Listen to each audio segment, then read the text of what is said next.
This isn't going to be easy. There'll probably be some long pauses while I gather my composure.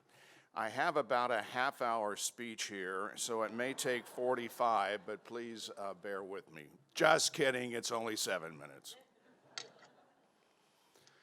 I'm the kid who grew up in Liberty, Indiana, a town of about 1,800 in east central Indiana, who in the early spring would be asked to mow the yard by my dad, would pretend I was grooming the grounds of the Indianapolis Motor Speedway just to make it more pleasant. I'm the kid who on more than one occasion was rushed uptown to Doc Lewis's office well after office hours with severe stomach pains, only to be diagnosed with nerves and excitement because I was going to go to the Indianapolis Motor Speedway the next day. First of all, I want to do some I wishes. There are many people who I wish were here tonight to share this moment. My mom and dad. Dad brought me to the Speedway for the first time for qualifying in 1958. He brought me to my first 500 in 1960, riding the train from downtown Indianapolis to just in front of the Speedway. My dad was a race fan. He especially enjoyed watching the USAC sprint cars at Eldora, which wasn't too far from Liberty. I wish my brother was here. In those early days, he made more trips to the Speedway than I did because he simply didn't want to be bothered by little brother. But he was certainly a great influence in me getting interested in racing in general, especially the Indianapolis 500. My nearest living relatives, his daughter, my niece, Becky, is in the audience tonight. And like a little schoolgirl who was being surprised by her military father, I was surprised when I walked in here tonight because her brother, my nephew, surprised me by flying in from Dallas, Texas to be here tonight. So thank you, Joe Jenkins and Becky, for being here. And of course, I wish Pam were here.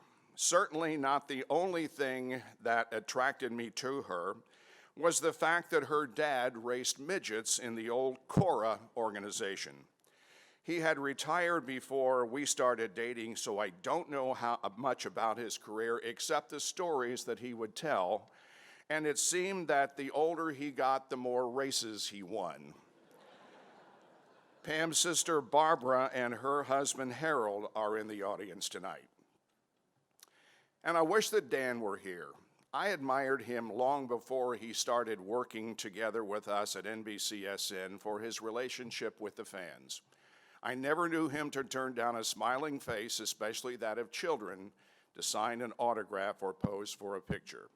And then when he started working for NBC on television, I saw another side of him. He put himself in the fan mode and suggested several things that made our NBCSN shows better.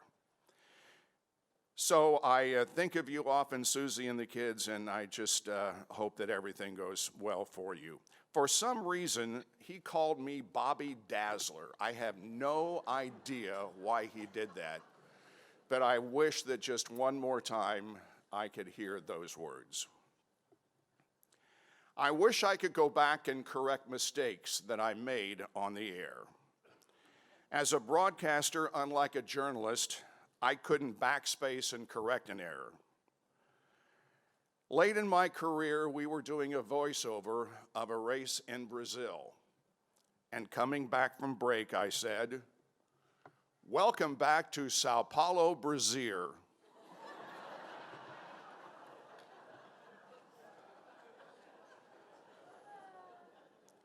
And finally, I wish I could go back and not have stolen Dario's golf cart last year.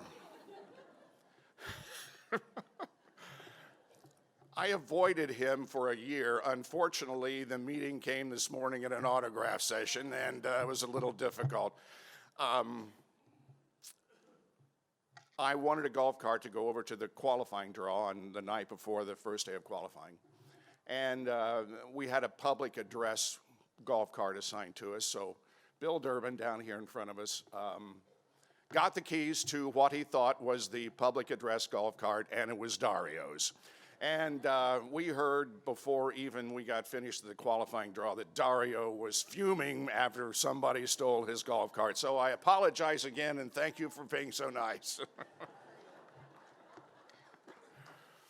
The person most responsible for jump-starting my career in race broadcasting is the NC of tonight's event, Paul Page. When I came to wire radio in 1972 as a street reporter, now that was before I became farm director at that station, Paul was a street reporter for WIBC, and our friendship grew. We formed the USAC Championship Network in 1978, and he was awarding me a position on the Indianapolis Motor Speedway Radio Network in 1979, and he was also very responsible through his recommendation for me getting my first job in TV, which was a kart race, the first kart race ever held at Phoenix, Arizona on NBC Sports World. That was the first time that I had ever been on television, and later his recommendation got me the job at ESPN. There are no words that I can find to adequately thank Paul Page for all he has done for me in my career.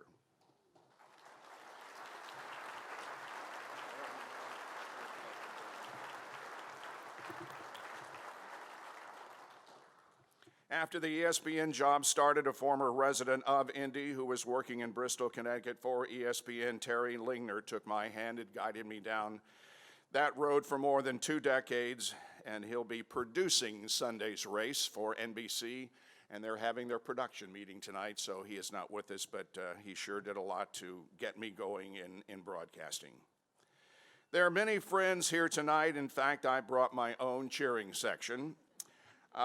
When Pam died, I knew I had to downsize and get a more comfortable home and outside of road construction-plagued Carmel, and so I went to Crawfordsville.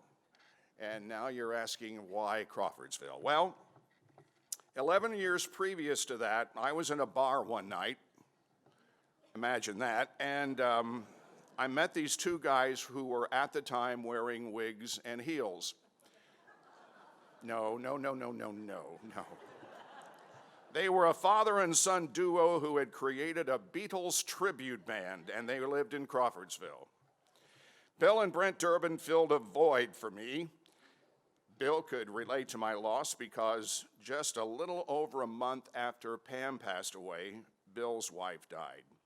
Bill and Brent, Diane and Amy are here tonight. Thank you all. And by the way, the picture that is on the front of tonight's program was taken by Bill right after Dan had won his second 500. It was just one of those 4-second hugs, but it was truly a Kodak moment, and we've seen that a lot this past month, and thanks, Billy. This is not a self-serving statement, but I too want to thank the Holman George family for putting up with me for the last 40 years.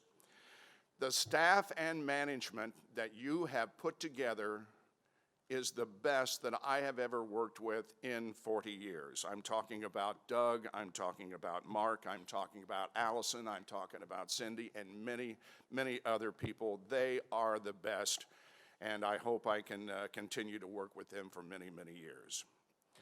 I love racing, have since I was a child, especially open wheel and especially IndyCar racing, but aside from people, the thing I love most is the Indianapolis Motor Speedway. You've heard many people say they're bitten by the Speedway bug on their first visit, and that certainly happened to me. It is, in my opinion, the greatest spot on the planet.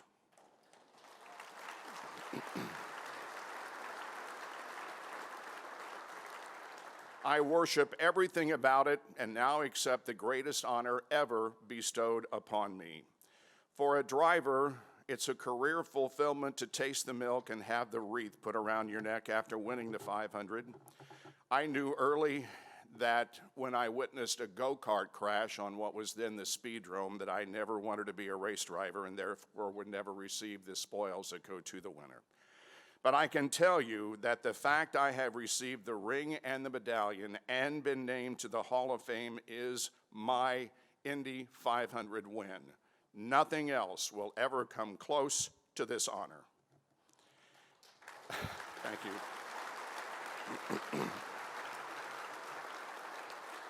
I will close with a quote from another incredible person and a dear friend when he was placed in the Hall of Fame. Donald Davidson ended his speech by saying, "For those of you who voted for me and are in this room, thank you. For those of you who did not, I'm hopeful you're okay with the result." With this honor, I want nothing else in my remaining years except health and happiness for all of you. Thank you.